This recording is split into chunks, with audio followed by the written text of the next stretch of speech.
Alright, we are here for the 4A Final. Some things to look at in this game. Overall, this was a very well officiated game. Probably one of the better crews of the weekend. But as always, there's stuff we can look at. Things we can look to get better on. That's always the case. We got 3 things to look at for this play. We're going to look at this wingback. This is early on in the game. This is play number 6. This wingback is illegal. This one right here. But this is also the only time this happens the whole game. So I'm inclined to believe that the crew said something and got it fixed. So that's the case. Very good job by them. But he is in no man's land. So, we need to either be on or off. But again, like I said, this doesn't happen the rest of the game. So I'm inclined to believe that they said something and got it fixed very early on. There's a holding call on this play. I believe that's the holding call. It is a hold, but it's so far behind the play and has no impact on the play that we would probably just let this go. Maybe a good talking to, since there's no impact on the play. But also, it is one of those things where if you have a hold out there where everyone can see it and grandma, you call it. But generally with holding, behind the play, no impact on the play, unless it's just unnecessary and egregious, we're just going to let it go. Maybe say something to the player. Also on this play, we have a horse collar foul on this tackle right here. So remember, for a horse collar, it needs to be pulled, needs to be grabbed, either on the collar, or you can even go to the nameplate area as of last year.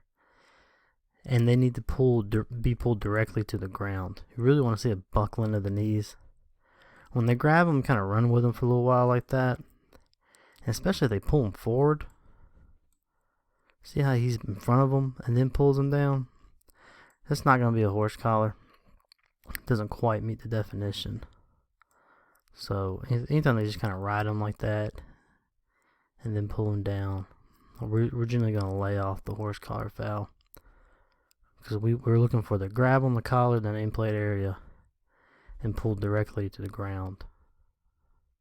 You really want to look for a buckling of the knees. And you just don't have it there. So next couple of plays, we're going to look at a blindside block. In this particular play, one of the reviewers asked why the back judge called this blindside block. And I actually like the back judge picking this up.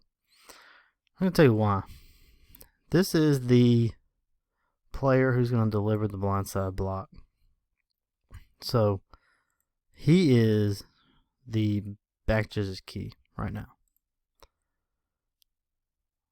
So watch him right here, 87, all the way. Still the back judge's key. Then he delivers the blindside block. Back judge throws it. Back judge this one, we have the long toss back. But like I said, I like the back judge calling this. It's his key. Never really has to take off his key because this guy, even in deep thirds, he's still the side judge's key. So the back judge still got number 87. You can't ask the referee to get him because the referee's got quarterback.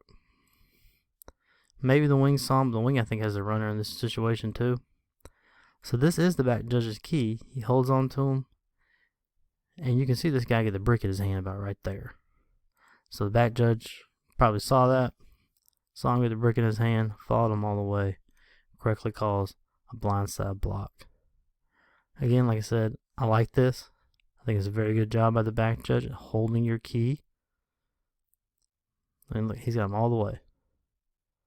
It's a great call. Again, I like the back judge doing that. Some people say, why is the back judge throwing the flag in the backfield? Well, if that's his key and it's a foul, go for it. So, I like the call, and I like who called it. On this one, we're not going to call the blindside block, and I think it's a good no call. It's going to be number 42. Where is it? Right there.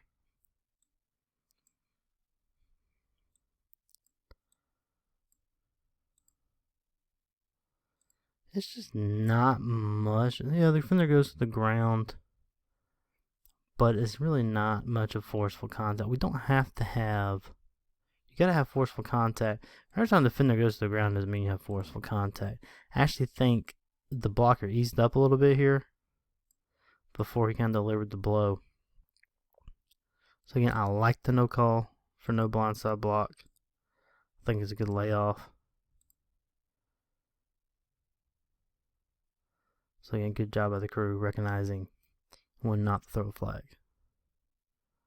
Again, like I said, just because you have the defender go to the ground does not mean it's forceful contact. That's not what we judge. So he really doesn't, if you watch him this thing, like, he really doesn't deliver much of a blow. See how he can just kind of, he lets off, he just kind of, I don't know, kind of pops him. It's not forceful contact. So then, good job.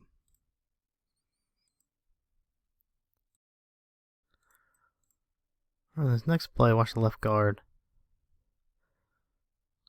I have a takedown hold. See it best right here in the end zone.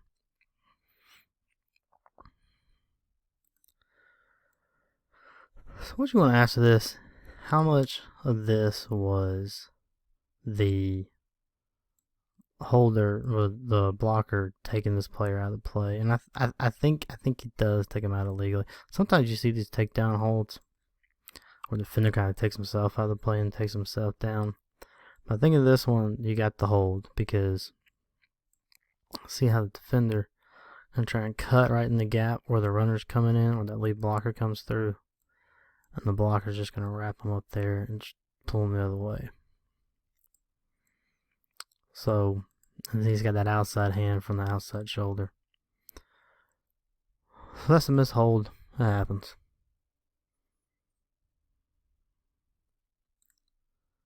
It's going to be a good call for DPI.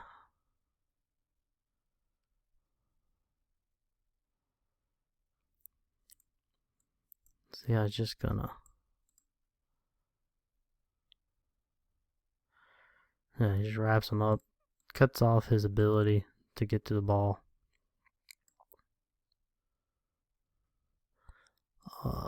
Yeah, so Riley's just gonna cut him off. Early contact. I mean, it's easy DPI. The only thing is, this is the field judge's key. Line judge, you got the inside right here. The flag comes from the wing. So just want to make sure we're watching our keys. Again, I'm glad we got it.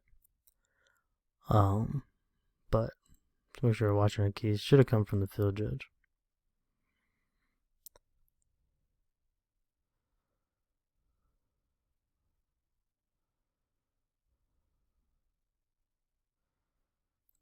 Back judge, good job here trying to get to the goal line. We do what we can, especially if we get caught up in the middle here.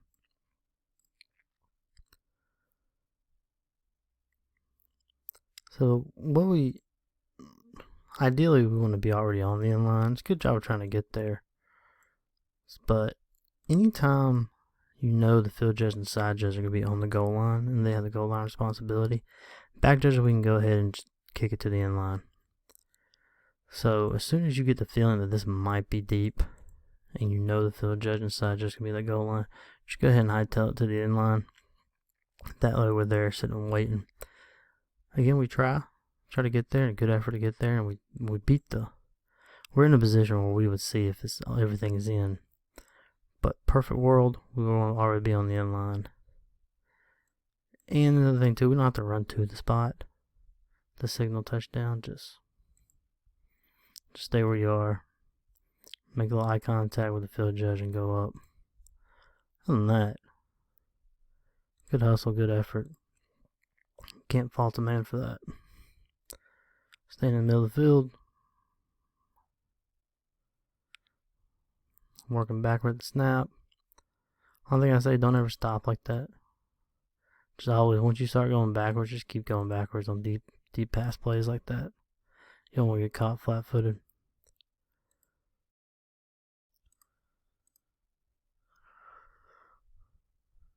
Alright, here we're going to have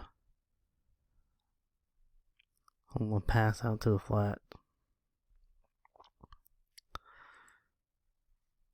And you can't see it off screen, but you have the headline judge and the line judge both punching forward. The good thing is they're both punching forward, but in our crew of 7 mechanics, we want to make sure we just have the line judge punching forward or backwards. And that's just in case we don't want to run the risk of one going forward, one going backwards. So we just designate one wing official, the line judge. He's going to be the only one punching forward or backwards.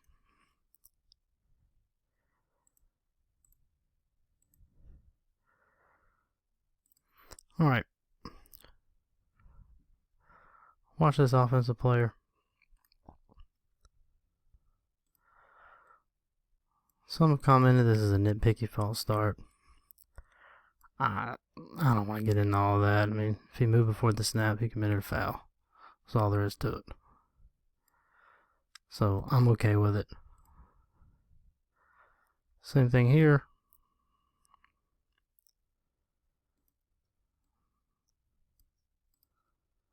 And again, if you want to say it's nitpicky, that's fine, but point is, he did commit a foul. It was called. Hey, it's consistent. Called it before, called the second time. Offense players need to know. Issue comes on this. So now we have a different team, the other team. 20 plays after that one. And we're going to have similar movement not called. And this is just consistency. You know, if we're going to call it one way, we're going to call it the other way. And that's kind of where we get into the whole, when we get accused of being unfair. It's not that we're being unfair. Just sometimes we're not as consistent as we should be.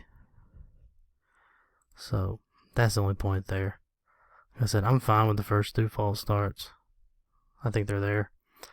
But, we just gotta make sure we get this one too. If we're gonna get those other 2. But, you know, we don't get them all. We miss some.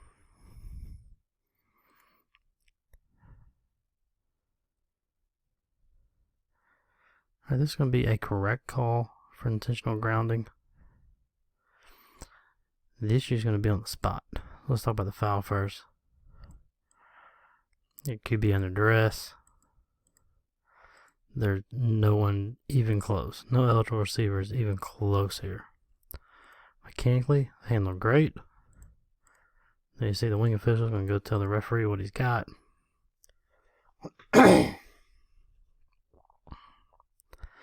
The issue is going to be on the spot. So, we go back here. Quarterback releases the ball. 13.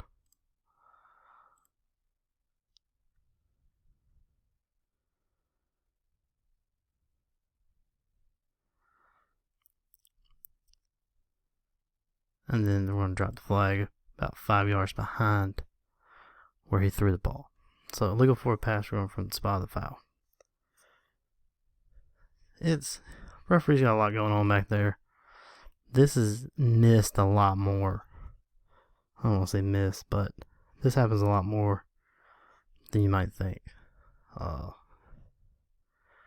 think I saw 5 intentional groundings last year. 4 of them, spot was wrong. But like I said, referee's got a lot going on back there.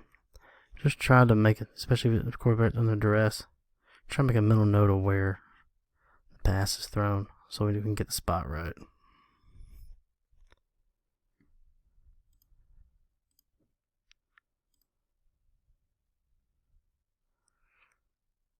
This is great measurement mechanics. So what I want to emphasize on this measurement is we're outside the hashes. We got a new ball. Crew of 7 is going to be your back judge bringing in the new ball. Crew 6 will be your field judge. It's a good job there. Have that new ball ready. And then we put it down. We can make sure we get the right spot, which we did. Some referees will tell you, go front of the ball. 9 times out of 10, that may be correct. You see there's not much space between the grab the link on the back there. So grab a link on the back, that's fine too. It doesn't really matter, front, back, as long as you get it right. But key thing here is we got a new ball. Got the new ball ready. And even if you're between the hashes, if you got bad weather, bad field conditions, go ahead and bring a new ball too, then that's fine. But the mechanics are all right here. Good job there.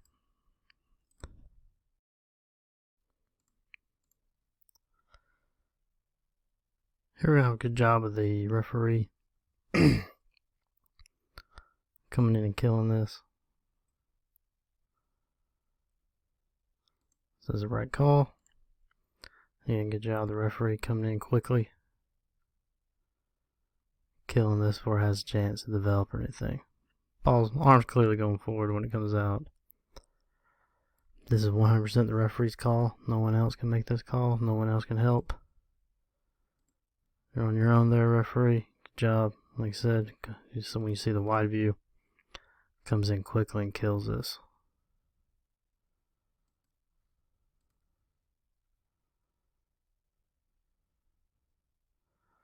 Good job.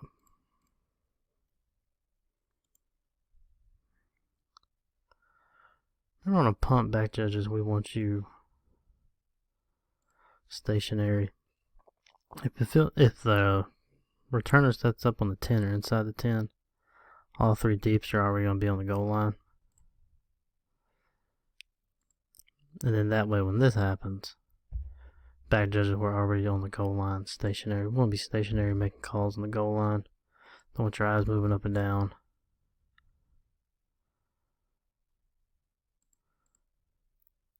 So pre-kick,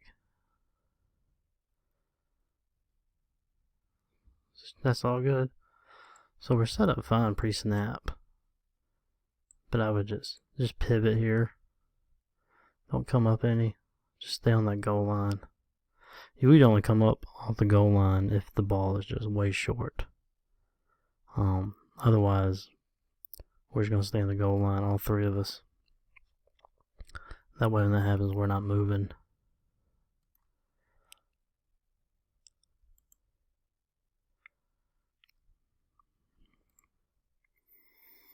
Inside the 3-yard line, wings, our first move, we're going to be back. Anytime inside the 3. Head line judge, you're going to go straight back to the goal line and then work your way up.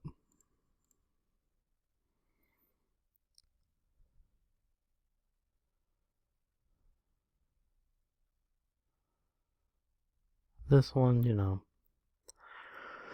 between the 3 and 5, maybe take at least 1 step toward the goal line, just to be there.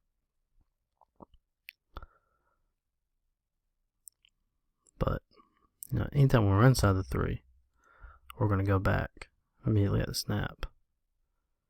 Between the 3 and the 5, you just maybe take a quick step, get a feel for the play, and then kind of follow it.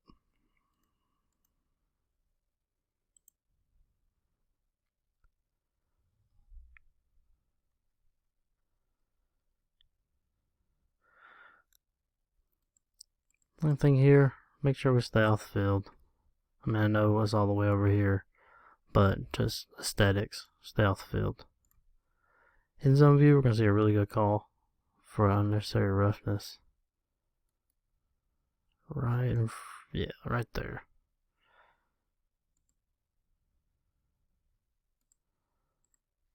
Oh.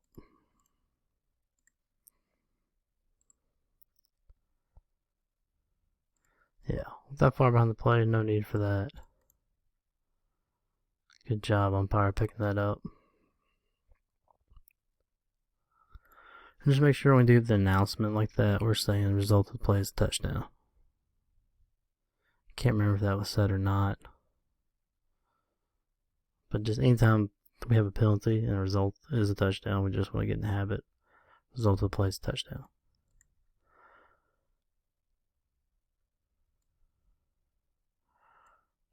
Alright, this is one of those do you or do you not. This is right before the half. First down, they're taking a knee. There's clearly 5 in the backfield. Do we flag this? I don't see a reason to. If you know they're taking a knee, you flag it. What's the point? You're just delaying it. You're gonna give another snap. Someone might get hurt. But maybe talk to them. Say, hey, coach, so you know you have 5 in the backfield. Don't do it.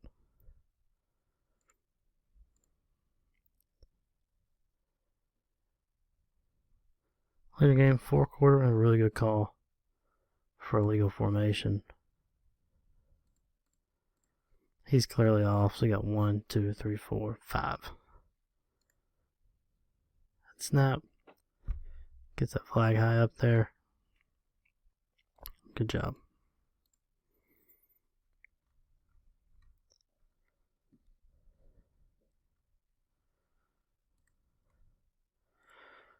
This is a wee bit nitpicky, but don't throw beanbag like that. They're not made to be thrown. When we throw them, we're usually not accurate with the throw. See, the end of the kick's 49, and we're 2 yards off.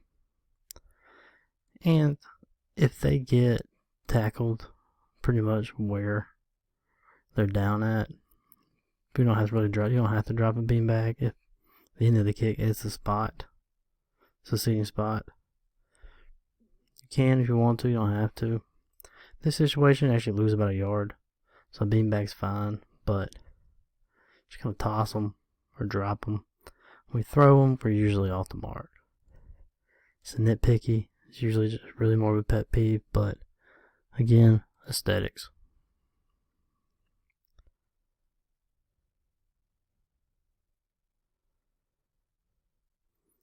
This is going to be a really good spot on a slide. It's perfect. Perfect spot on a slide there.